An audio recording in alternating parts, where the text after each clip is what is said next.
মৌমিতা ঘোষ আর মৌসুমী চৌধুরী, এরা তার মায়ের আত্মার শান্তির জন্য আমাদের আশ্রমে ভোগ লাগাইছে, মানে ভোগ দিয়েছে গোপালের ঘরে। কি রান্না হয়েছে গোপালের? পনির হচ্ছে ফুলকপি দিয়ে পনির দিয়ে একটা তরকারি, আর শুক্তো, তিতের শুক্তো আর কি, আর হচ্ছে তোমার দই মিষ্টি চাটনি, একটা সবজি, হ্যাঁ আর সবজি, ডাল, একটা সবজি। ডাল হয়েছে, সবজি। মৌসুমী ঘোষ আর মৌমিতা চৌধুরী, তাদের মা দেহ রেখেছে 5ই জুলাই। হ্যাঁ, তা সেই উপলক্ষে, তাদের মৃত্যুবার্ষিকী উপলক্ষে রীতা দাসী কীর্তনিয়া সেবাশ্রমে মায়েদের সেবা দেবে এবং গোবিন্দের ভোগ লাগাবে। এই জন্য অর্থ দান করেছে রীতা দাসীর কাছে যে আমার মায়ের আত্মার শান্তি কামনা হোক।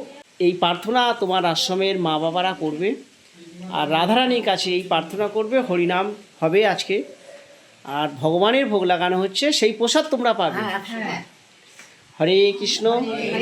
তাহলে আজকে তোমরা সবাই মিলে ভগবানের ভোগ লাগাচ্ছ। ভগবানের ভোগ লাগিয়ে তোমরা নামযজ্ঞ করবে, তার আত্মার শান্তি হয় এই কামনা নিয়ে।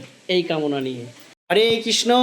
তাহলে রীতা দাসীর সেবাশ্রমে মৌমিতা ঘোষ, মৌসুমী চৌধুরী, এদের মা দেহ রেখেছে, সেই পরলোক গমন করেছে, সেই মায়ের আত্মার শান্তি কামনায় এরা যোগ্য সন্তান।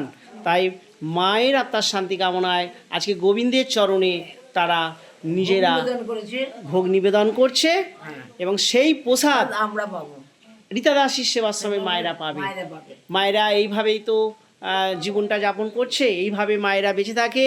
যদি কোনো আপনজন ভক্ত এইভাবে তাদের আপনজন প্রিয়জনের বিবাহবার্ষিকী, মৃত্যুবার্ষিকী, জন্মদিন উপলক্ষে গোবিন্দের ভোগ লাগায়, সেই প্রসাদ রীতা দাসীর আশ্রমে মায়েরা সেবা করে। এইভাবে মায়েদের জীবন চলছে।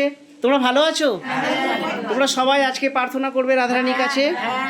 রাধারানী জানি মায়ের জানি তার আত্মার যেন শান্তি হয়, এইটাই আমাদের কামনা। সে যেখানেই থাকুক, যে অবস্থায় থাকুক, যেন রাধারানীর চরণাশ্রিত হতে পারে, কৃষ্ণময় সংসারের মধ্যে সে যেন থাকে, এই প্রার্থনাই তোমাদের আজকে হবে। হরে কৃষ্ণ। রীতা দাসীর কন্ট্যাক্ট নাম্বার 9836769125। যদি কোনো ভক্ত মনে করে যে আমরাও সমাজে দায়বদ্ধ আছি এমন সেবা কাজ করার, তাহলে তারা এটা সবাইকে শেয়ার করবে, আর সাহায্যের হাত বাড়ালে মায়েরা তো এই প্রসাদ পেয়েই এইভাবে মায়েদের দিনগুলো চলছে। তাহলে মায়েরা ভালো থাকবে, এই জন্য আমরা সবাইকে শেয়ার করব। আর যদি কোনো ভক্ত সাহায্যের হাত বাড়ায়, তাহলে মায়েদের খুব ভালোভাবে দিন যাপন হবে।